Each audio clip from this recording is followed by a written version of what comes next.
card that you're holding that you've written out, raise your hand and Cecilia will come around and pick it up.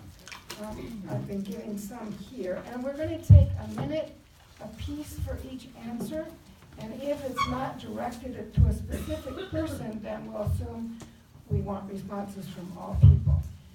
And I think I'll try to alternate where we start, so I'll start there and then I'll start here with the question. So the first question is, do you support removing the cap on Social Security contributions, as Tony just mentioned, as a mechanism for funding Social Security by taxing the wealthy at the same rate as working Americans? So we'll start with Hunter. So absolutely we need to remove that cap. You know, there's this idea of putting a cap on we don't have to pay anymore is just incredibly ridiculous. We've got a system here that needs money. So of course we have to you know, can that cap. You know, Social Security is a system where we should be paying into regardless of income. You should be able to obtain your benefits regardless of income. It's something that has become a hallmark of our society that is under attack by Republicans, and we just have to do everything we possibly can to defend it. So I'll just keep it there in the interest of time. Kill the cap. I agree, get rid of the cap. You have to from an investment perspective. It's just math. I forget who that was. Was that Clinton? It's just math. Anyway, I want to echo Tony on the LTC. If it was Bush, thank you. Well, then never mind. I'm just kidding. How many people in here have private long-term care insurance? You bought it from an insurance provider. Okay. When did you buy it? Was it more than 5-10 years ago? Yes. Yeah. It's not available anymore. Not available. It's a rip-off. It's exactly because it's not profitable. So these health insurance companies, either it's a rip-off so that they can make money, or they just got out of the game entirely. Right? When I was at MetLife, they shut down their long-term care division. Not because there's not a market for it, right? There's a huge population of people that need it. It's just not profitable because the game is so rigged. So yes, if we don't have that social safety net and Medicare and Medicaid, we are going to have a very, very big problem in the near future. I would agree that we would like to move towards eliminating the cap. I would do it in a graduated way to ensure that as we see shortfalls, we're anticipating what that increase is. I recommend doing it in a graduated way because we do have a country that has a large number of small business owners, and what I want to make sure we do is not stifle the engine of economic growth and job creation in this country. So I would just gradually increase it so that we ultimately eliminate the cap, but doing so in a sound way that makes sure that it's sustainable and that we don't have other unintended consequences in the economy. I too agree that we have to cut the cap. However, I think we can do it quickly. Why? We spend trillions of dollars on the machine of war, and many wars that we don't even need. For what? Our Americans, our citizens need help. Working class families, veterans, seniors, they're the ones that need the help right now, not foreign countries where our young soldiers, men and women, are out there fighting. That's not the way to go. We need to cut the cap. We need to do it now because our seniors and our community are living paycheck to paycheck. That cannot be the case after spending their entire career working for these benefits that they've earned and worked hard for. Well, you already heard me say that I wanted to get rid of the cap. And then you heard Rachel talk about doing it graduated and being worried about small businesses. Well, if you go on my website, I wanted to reduce the self-employment tax by 4%. Because we all know that the Social Security tax is split by employer-employee. 6.2 by the employer, 6.2 by the employee, for a total of 12.4%. But for small businesses, you are the employee and the employer, so you get to pay both. So businesses, usually at the end of the year, find themselves with a big tax bill of 12.4%, for the self-employment tax. I want to reduce it by 4%, like it used to be. It wasn't that long ago that they got a discount to recognize the value of small businesses in the American economy, and they would pay a combined 8.4% tax for self-employment tax.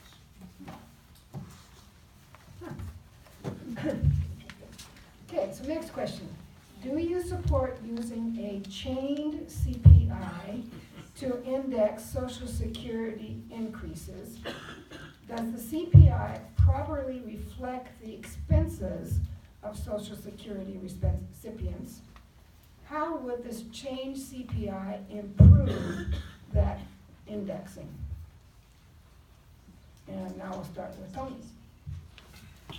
You know, we've heard these terms thrown out, and one of the solutions for fixing the financial condition of Social Security, whether it's chain CPI or a different basket of goods in the COLA, I don't think that Social Security cost of living allowances are overly generous, okay?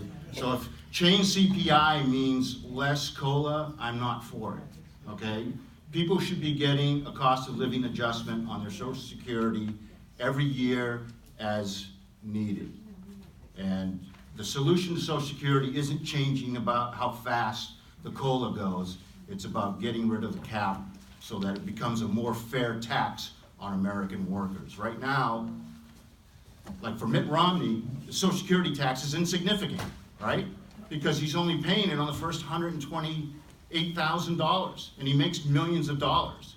So his Social Security tax is like 0.00001, while everyone else, like me, is paying 6.2. Thank you, Tony. I'm wondering if we need to have someone explain the change CPI. How do I do this? Just ask for volunteers from? I'll do it. Okay, I that's can do it. good. Okay, so chain CPI is a cut. Well, now I'm saying what candidates should be saying. Well, you said it great. Yeah, it's a cut. You know, people who've spoken so far have said it great. But chain CPI is just a cut. Right now, CPI is the middle ground, right? The CPI that's used, the Consumer Consumer price price index. index. is the middle ground, right, of CPI, of Consumer Price Index. Everybody knows that seniors, because of healthcare costs mostly, our costs elevate quicker than the general population. So this is the simple explanation. So there's something called CPI-E, which unfortunately has the E does stand for elderly, which is kind of an old-fashioned term, but it's been called CPI-E for a while now. And CPI-E is a more generous way of estimating the cost of living increase for seniors, for older people, because their costs, because of healthcare, do elevate quicker than the general population. So most people who are up on senior issues favor going to CPI-E rather than the status quo. Chain CPI is a proposal that will make it even worse and is simply put a cut to your Social Security benefits. Okay, so you're okay with this? What he said. Who knew Bowser was on top of these issues? I love that. I love that. My mom was a big fan of Grease Lightning, by the way. We'll talk after. I agree. In my opinion, the problem with the Consumer Price Index is it's just a formula, and it doesn't take into account the realities of geography. Living in California, let alone Orange County, let alone in the coastal communities, that is a very different cost of living than the Inland Empire or Idaho, for example, right? So I think when you analyze and you look at CPI indices and you try to equivocate these formulas, Washington is trying to create a one nation for all index, and we all don't wear the same shoe size. So as a result, we need to take into consideration geography and more personal factors and make this more of an individualized index to analyze. Then and only then are we going to get the relief that we need. The big issue with chain CPI is that it's forcing people to buy alternate basket of goods. It's forcing people to make choices because it's further reducing that cost of living. And we see this right now in the administration where they're trying to send junk food in replacement for Meals on Wheels programs or Right, or student early childhood programs that give students meals, and that's their way of, this is an example of that forced substitution, which is not real at all. These are not equal benefits. And with chain CPI, it's, again, the language, it sounds okay, it's not. It's the worst thing you can do because, again, it's undermining your purchasing power, which is already far below the true cost of living. And I, of course, agree with Omar that contextual matters are important. So here in Orange County, we have a situation where housing affordability is a crisis. This is a situation where people are really worried about the cost of living increases that they're experiencing, and they're not able to make up that gap, particularly when that CPI is indexed so low that it's unaffordable. Good job. No to change CPI, right? So it's a reduction. We talked earlier, things get more expensive. That's just life, right? It's inflation. Inflation can be high and low, it can vary. Your income should not, right? You need to be able to forecast long-term. We as a nation need to be able to forecast long-term for the fund. It's a glorified trust, right? It's a gigantic trust that we all paid into, and we need to be able to measure that long-term. So we want to reduce the volatility. So we need to have an index, whether it's CPIE or inflation, something that we know is going to consistently go up, and we can have that benchmark with rising costs. I would not do it regionally though. The cost of living adjustment based on geography sounds like a huge can of worms where DC would start fighting over their geography getting more than your geography, right? It just sounds like a big horse trading project where everybody's gonna be fighting over more, and then people will resent California even more because you're getting more for your Social Security benefits living in California than I'm getting in Mississippi, right? I mean, that sounds terrifying. Yeah, well said to everyone. You know, cost of living adjustments, your security, your ability to predict, your ability to spend and live, they're determined by consumer price index, they're determined by inputs from employers, and they're determined by your retirement age. It's those three factors that normalize. What chained CPI is, what adjustments to retirement age is Republican tweaks to screw the system. We have a COLA, leave it alone. If they're going in there and adjusting CPI with this index. They're going in there and trying to change your retirement age. They're going in there to try to adjust the employer contributions. They are tweaks of a system in order to kill the system without killing the system. It is a fact that this is exactly what the Trump administration has been doing to every single thing that they can't just simply wave a magic wand and replace. They're doing it to your taxes. They're doing it to employers that are not the wealthiest employers. They're doing it to all consumer protections across the board.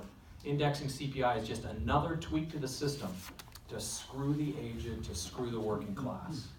So I think you get my point. Thank you.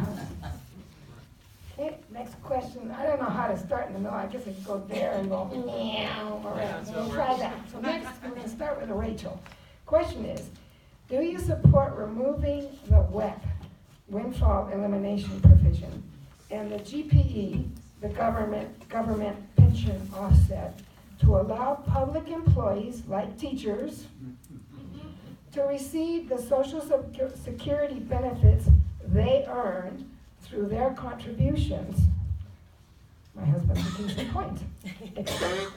I absolutely support removing the windfall exemption because the issue here, again, it's a surprise. You pay your whole life into a system and then suddenly 2/3 of your benefits disappear because you have a pension or another program. Maybe you're a firefighter, maybe you're a teacher, a nurse, and you have benefits that you're counting on that are then taken away from you in order to make up this windfall shortfall. Again, terrible name, right? This is not good for you. Windfall exemption is basically the government's way of taxing you for money that you've earned and that you're entitled to. So yes, I support removing it. Yeah, that's like, let's do Omar next. We'll go this way this time. I do agree, and I'm not just saying that because my sister's a teacher. I do agree that we have to remove the windfall because essentially what's happening here is you're burdening are working class, and especially if you're burdening the working class when corporations do not have to pay any taxes, in the sense of GE paying 0% in taxes while the working class has to suffer, especially our teachers. It's not right. I agree. We absolutely have to remove these. The weapon. Well, my wife is a public school teacher in the Garden Grove Unified District. She's been there since 1999. In fact, this year she's just awarded Teacher of the Year for her district. She's going to be at Anaheim Stadium for an Angel game before the game to be receive her award. I don't know how it works for these other teachers, but my wife does not pay into Social Security. She pays into STARS. STARS. And it's an exemption because it's a qualified retirement program that is secure. She doesn't have to pay any Social Security tax. She pays into her pension. So I'm a little confused on what this windfall exemption. If you pay into Social Security, then you should get the benefits you deserve for paying into the program. It shouldn't matter how much you make in other things. I mean, if you're a millionaire who paid into Social Security, you still get Social Security. You see these pundits on TV all the time, on Fox News and on MSNBC. There's rich guys on there. He just started getting Social Security. He's a multimillionaire. So I'm not really sure what we're talking about here. Okay, so kill GPO and kill WIP. It's, just what I'd said before, tweaks in order to kill a system. So the last time Social Security had proper adjustments was in 1983. Since 1983, what's happened to Social Security is that we've gotten rougher and rougher and rougher funding of it because things have changed since 1983. And the primary things that have changed are inequality, where we're losing our middle class. And the middle class, union workers, working families, etc., you kill the middle class, we walk on a path that takes us to be Venezuela. That is what is happening in America slowly, where we're having fewer people in the middle and lots more at the polls. That means less Social Security contributions. In addition, we've got higher and higher employer plans, which means less contributions. So we are killing Social Security, and we can't be, just by removing the middle class, we can't be adding to this with, again, 2 more tweaks in GPO and WIP. I agree, get rid of it. My wife is a 3rd-generation public school teacher. She taught for 6 years in Santa Ana Unified before she took a break for us to have some kids. Her mom teaches in Capo and worked 3 more years than she ever wanted to because of stuff like this, right? Finding out at the end of her career that she wasn't going to receive the Social Security benefits she had paid into. It's not fun. We all know that retired teachers are living high on the hog traveling the world, right? Oh, no, they need more income when they're retired? Yeah, you should get access to the Social Security you paid into. Absolutely. Thank you. Next question. What is your position on net neutrality? Do you see internet access as necessary for personal communication, education, and community and civic involvement? And do you believe that it is important to regulate all internet service providers to ensure that low-income seniors, children, and the disabled can equitably buy viable internet connectivity? Okay, let's start this time. Well, we'll start with you, and we'll go around this way. All right, so I mentioned that read earlier, data centers, right? So I know the internet, big fan of it. Needs to be classified as a utility, right? We need to do it just like we did with all of the other utilities. It needs to be free, open, and accessible. I'm running as an independent with a shoestring budget because I think the internet allows us to do that now. I don't think we have to have over $1 million to beat you over the head with every door direct mail and TV commercials. I can reach an audience as a baller on a budget. So net neutrality is huge for me. It has to stay open. Low-income communities are still primarily on copper networks. The internet companies want to out the copper networks because they're not as profitable as fiber. So there are all kinds of games afoot where they're trying to make more and more money off of you and make the internet more and more expensive. And that hurts all of us. It hurts the free flow of information, and it hurts democracy. You know, my father and I run a couple of clinics in Africa, and we built a university there. The internet is how people in those countries are being educated now. It's how they are gaining their social mobility. And what we have here with the Trump administration is a system of actually adding more bases for taxation. It's again kowtowing to the very large corporations that put President Trump into office, and it is payback time. So now we're putting taxes on the internet. Now we are slowing down the speed so that you can pay to speed it back up again. It is another basis of tax and payback to the very people that put him in office. And it is another thing that I will be standing up very strongly to prohibit. Net neutrality is extraordinarily important. There are some things where we have to regulate, right? There are other things where we need to decrease regulation. We need to make sure that this thing is not toyed with for the benefit of large corporations at the expense of the middle class. I'll go to Tony next.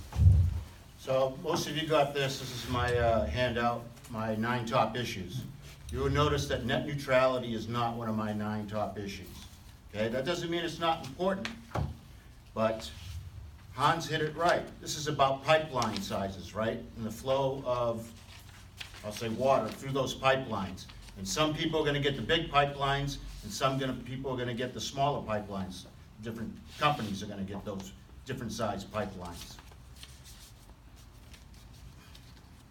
They're going to do to us with internet the same thing they did with cable TV. Remember when they wanted to make changes to cable TV and it was going to lower your cable TV bill, right? How many people have seen their cable TV bills going lower over the last 20 years? They keep going up. Hans is right. This is another screw job for the middle class. Thank you, Omar. Thank you. Thank you, Rich. I agree. I think net neutrality is critical to our democracy in our country. We need an internet and a pipeline of information that's free and open for all. If you think about it, the low-income families, the working class, the seniors, we're not going to have the same access to the internet and information that the large corporations have. And if we wanted it, we're going to have to pay for it. And that goes back down to, well, how are we going to afford it? And if you also think about it, small business owners, like the mom and pop pizza chains, how are they supposed to compete with Domino's and Pizza Hut if Domino's and Pizza Hut dominate the internet side of how you order, right? That's just a small example. In a nutshell, net neutrality will hurt our economy. It'll hurt each of us as Americans in ensuring. Net neutrality will ensure that we protect our nation's economy. And I think if we do not treat it as a utility, we're in grave danger of losing something that's critical for all of us. As the only technology executive and entrepreneur on the ballot, I can tell you I've worked on this issue for about 20 years.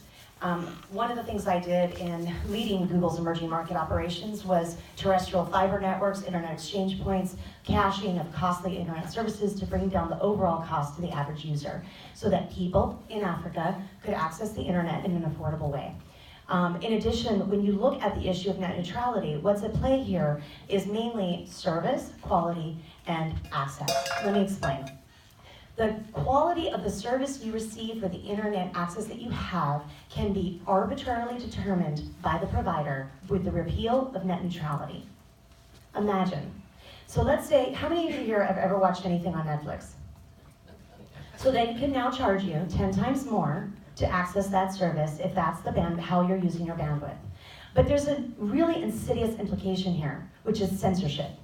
Now they can control what you access because price acts as a way of controlling that. Okay, and then I'll just say access. They don't have to invest in areas then that are more expensive. They can choose to do that. And then throttling, which means they can make your service literally unusable. I would talk about this a lot more, but I can't. Thank you. Okay, this next question is directed to Dr. Kierstead alone, which we can do.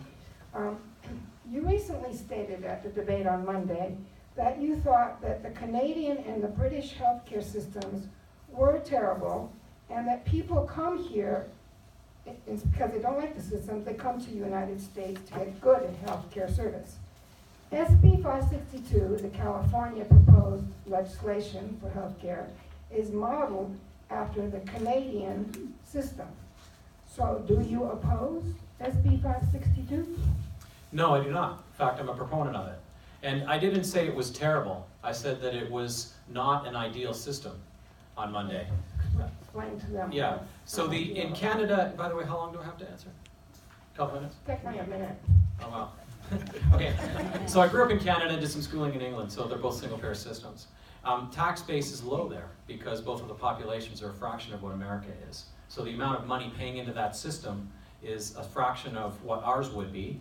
Geographical distribution of the constituents is much, much broader than what ours is. And so therefore, the provision of gear and equipment, specialists and hospitals is less. So per capita, Canada has 1/20th of the MRIs. It has a 50th of CAT scans. So for you to get quality service, you have to wait. It's not a perfect system. What we have to do is supplement that system. It's a good starting point. But I have always been, and I remain, a very, very strong proponent of a Medicare for All system. And I read the 562, I read Bernie bill, I read the legislative attack against it and why it failed due to cash. And I understand what we're facing here as a medical professional. So yes, it is a #1 priority of mine and I will march towards it. But before we can snap our fingers and have 562 passed, we've got to address a couple things. And I'd be happy to talk about what we can address to save the money, make the money in order to institute that program. Well, though this question was directed only to Dr. Kierstead, I think it would be appropriate to go ahead and ask the other candidates if you would like to make a comment on the same subject, which is what you're feeling about SB 562, and shortfalls or benefits. So we'll continue, since you're looking at me, Kevin. Go with Kevin. And anybody else who wants to comment. Yeah, I'd already mentioned earlier, I'm a big proponent of SB 562. It needs to serve as a model for the rest of the country that single payer can work, and we're the only state that can really do that given the population. So, Hans mentioned population sizes. You look at a country like Sweden that everybody always likes to point to, it's 10 million people. Okay, LA is 11. So we're playing a different game, but we can still get the same things accomplished. Right now, the middle class is paying for health insurance like 3 different ways, right? Your taxes go towards Medicare and Medicaid. Your premiums for your private pay or your employer pay cover your health insurance, but it also covers the uninsured people that show up at the ER, right? Because that company is not going to eat that cost. It's still baked in. So you're paying insurance 3 different ways. So this argument that we can't afford to do it is nonsensical, because then you'd only be paying for insurance one way, right? And again, from a pooling perspective, 2015 was the private health insurance market's most profitable year ever. 2015. That was 5 years into Obamacare. Don't let them tell you Obamacare killed it. They are insuring the healthy young people, and we are all subsidizing the old and the sick people. It's a broken system, and we don't need to be paying 3 ways. Yeah, go for it. I support SB 562, and what I would like to see is the opportunity, again, to bring down cost and waste. As I mentioned, 30 cents of every dollar goes to insurance, billing, and all of these other expenses like claims coding. How many of us have ever had problems with claims, the medical claims we're trying to file, and they're giving a lot of pushback? Yeah, that's a lot of the waste. And so what I'd like to do is take SB 562, yes, as a prototype for what we could do throughout the rest of the country, and experiment with 2 things. How we pay for it, making sure that we bring the costs down, that we introduce innovation where and as appropriate in order to bring those costs down, and importantly, negotiate better prices because we have the power, the bargaining power to do so. Finally, with the economies of scale, with as many people as we can have in the system, you can actually bring down costs naturally. So I would really want to look at how we pay for it, how we bring down the costs overall, and then finally, I would love to build in some provisions around health outcomes, so that when you go and visit a doctor, it isn't just paying to see the doctor, you're actually getting what you pay for. And Omar? Thank you.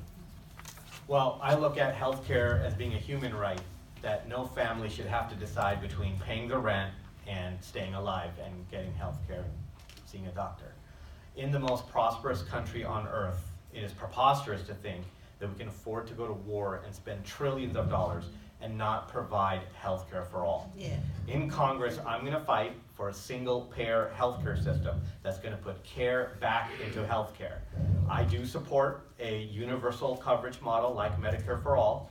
I support a model that ensures that we deliver healthcare at low cost, but with maximum efficiency. For example, why should we be spending and providing billions on foreign aid, especially to countries that don't honor human rights, when that money should be put into our healthcare? We also have to allow Medicare to negotiate drug prices. These drug prices are rampant out of control. I also believe that we should have a preventative system where doctors and patients move towards and rewarding for preventative care. An ounce of prevention is worth a pound of cure. You've all heard that. Thank you, Omar.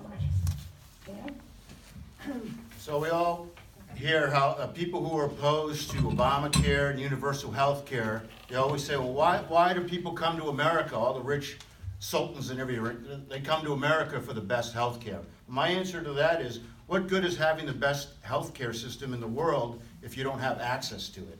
And we have a lot of people who don't have access to the American health care system. It's not the health providers that are the problem, it's the health insurance part that is the problem. And that's why we need universal health care. Republicans, Omar touched on this, Republicans think health care is a privilege, okay? So if that's your mindset, then you should be a Republican. But if you think health care is a right in this country, then you should be a Democrat. Before there was Obamacare, what did we have? What was there? Romneycare in Massachusetts. They've been doing this a lot longer than Obama has been doing it, and it's working in Massachusetts. And if Massachusetts can do it, California could do it too.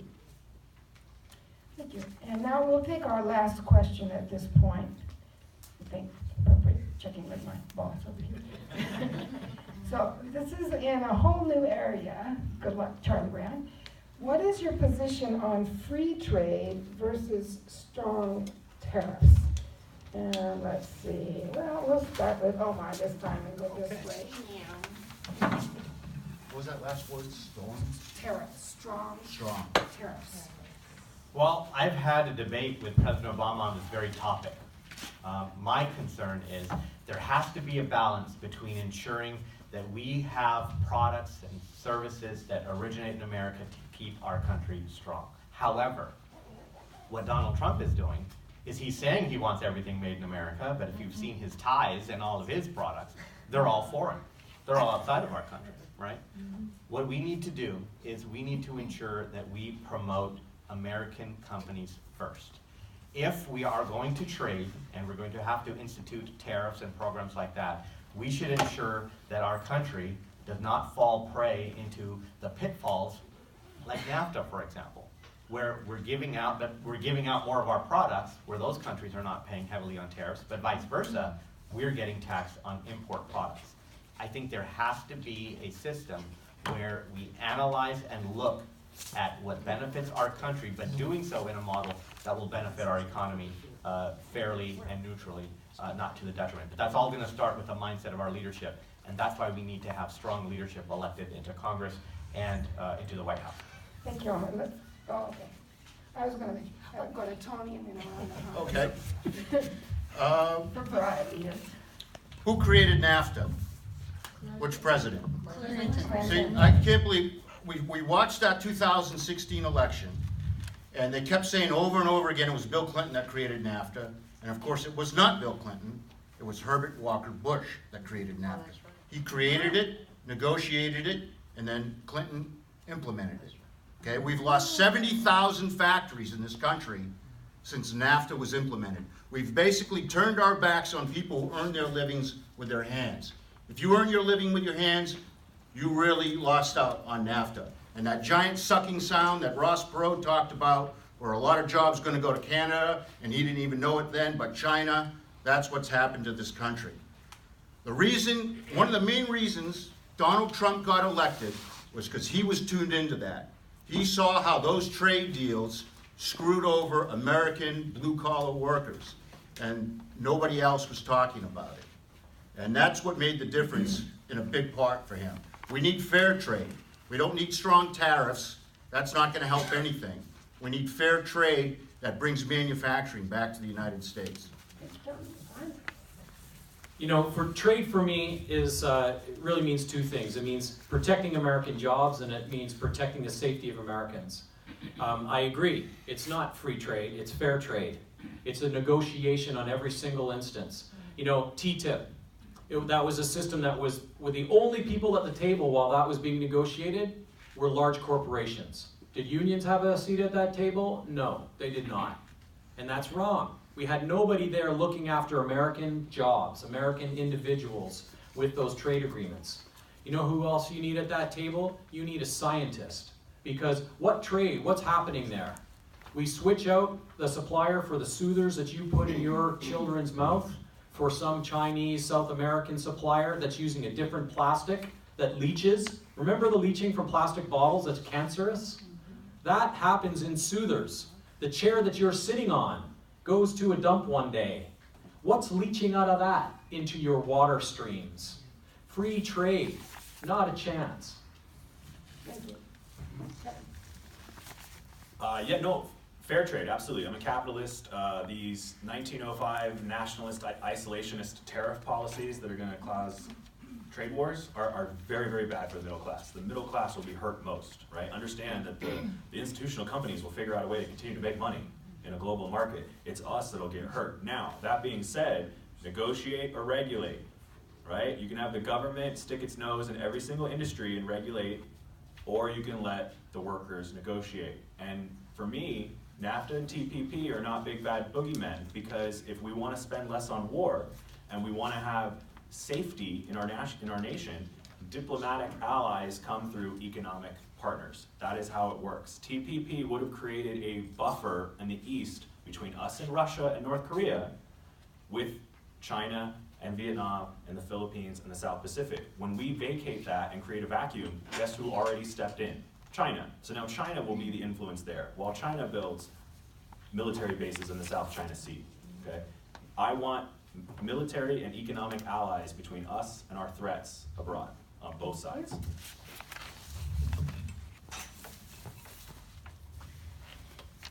I've worked on programs where we support fair trade all over the world, and what I want to point out is that it isn't just about bolstering existing industry, it's also about removing the barriers to industries of the future and high growth sectors of the economy. So last year we had 3 million new solar jobs added to the US economy, but with the introduction of the tariff from Trump, guess what? Overnight, 25,000 disappeared, and they keep disappearing.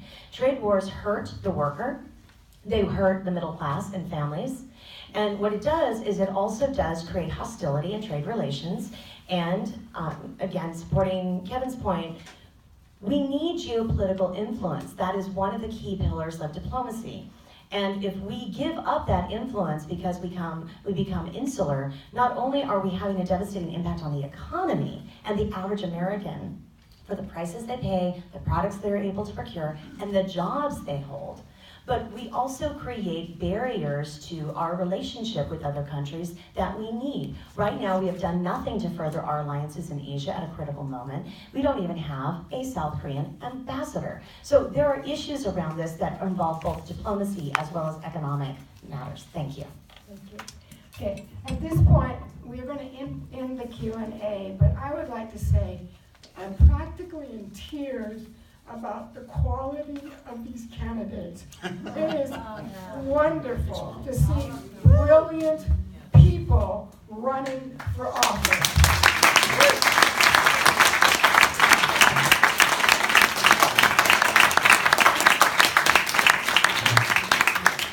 So, we are going now to another small segment of the program. Before we wrap up, we wanted to make sure that you know what we're going to do with the information the candidates shared today, and how you can help CARA, California Alliance for Retired Americans, distribute this information to other seniors in Congressional District 48.